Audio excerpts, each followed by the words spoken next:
Hi friends, July 1 నుంచి Indian team England tour కి వెళ్తుంది. ఇంగ్లాండ్ తో 5 టీ20ఐలు 3 వన్డే సిరీస్ లో ఆడనుంది. ఇప్పటికే టీ20ఐ స్క్వాడ్ ను బీసీసీఐ అనౌన్స్ చేసేసింది. తాజాగా ఓడిఐ స్క్వాడ్ ను కూడా అనౌన్స్ చేసింది. ఈ ఓడిఐ స్క్వాడ్ లో రూకో ఇద్దరికి చోటు అయితే దక్కింది. ఇంకా గుర్నూర్ బ్రాడ్, ప్రసిద్ధ్ కృష్ణ జట్టులో చోటు దక్కించుకున్నారు. విరాట్ కోహ్లీకి ఫిట్నెస్ ఆధారంగా ఫైనల్ 11 లో యాడ్ చేస్తారంట.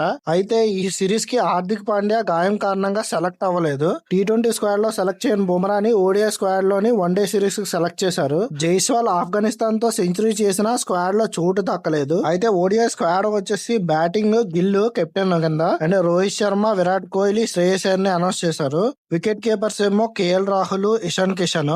ఆల్రౌండర్స్ వచ్చేసి వాషింగ్టన్ సుందర్, అక్షర్ పటేల్, నితీష్ కుమార్ రెడ్డి. బౌలర్స్ వచ్చేసి కుల్దీప్ యాదవ్, జస్ప్రీత్ బుమ్రా, ప్రసిద్ధ్ కృష్ణ, హర్షిత్ రాణా, హర్షదీప్ సింగ్, గుర్నూర్ బ్రార్. అయితే ఈ టీమ్ లో ఇంకెవరికి చోటు దక్కితే బాగుందని మీరు అనుకుంటున్నారో కామెంట్ చేయండి. మరిన్ని ఇలాంటి క్రికెట్ అప్డేట్స్ కోసం మన ఛానల్ ని సబ్స్క్రైబ్ చేసుకోండి.